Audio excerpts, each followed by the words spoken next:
Hey there, Simon here from AQ Outdoors. Just checking in with a little tutorial on some best practices and the easiest ways to rescue kayaks. Over the last 20 odd years of teaching and such, I've made lots of mistakes. I've learned from others and I've seen others make mistakes and do some really great rescues. This is very much about how to keep it as simple as possible. So without further ado, we're going to look at, to start with in flat water, how we might address this. So basically, for me, my personal preference is to not clip the boat and is to get the boat upright as soon as possible. If I get the boat upright and it has float bags in it, it's much easier to manipulate, whether you're clipping it, pushing it, or bumping it, whichever you choose to do. So this is ideally the way we want the boat, upright and empty. It's very easy to rescue at that point, but that's not always the way you don't always get that good of a bounce. Well, usually don't, because people are upside down. After someone swims, the boat is going to be upside down and have a bit of water in it, right? So with this, the most common way I see people try and right the boat is essentially to lean across, grab the gunnel on the other side, push down with this hand, and right the kayak. And that works. However, once you get into moving water and it's a bit more dynamic, that becomes a lot harder, especially with larger boats and smaller people. It becomes very difficult.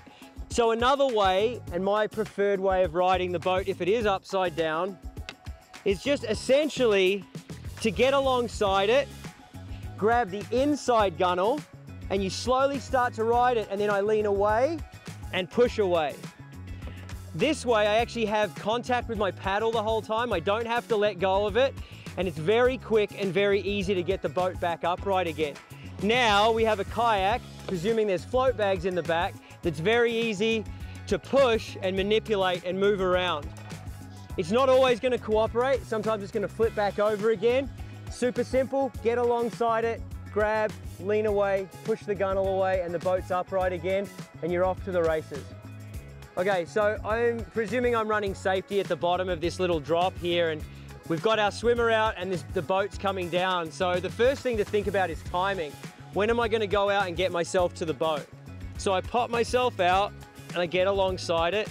I'm going to grab the inside, push, I can spin and then push the boat. It's going to spin. It almost flipped, but there's not that much water in it, so it kind of stayed upright. But there, I haven't had to clip the boat at all. So if there was any hazards or anything, I'm not at risk of flipping over and getting hung up or anything. But basically, I've got the boat to shore very quickly, very simply, and now I can get out, I can empty the kayak out of water, and we can get the paddler back going again.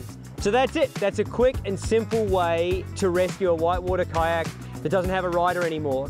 Obviously, it's ideal that there's float bags in the back, but this method doesn't require you to let go of your paddle. It doesn't require you to clip onto the boat.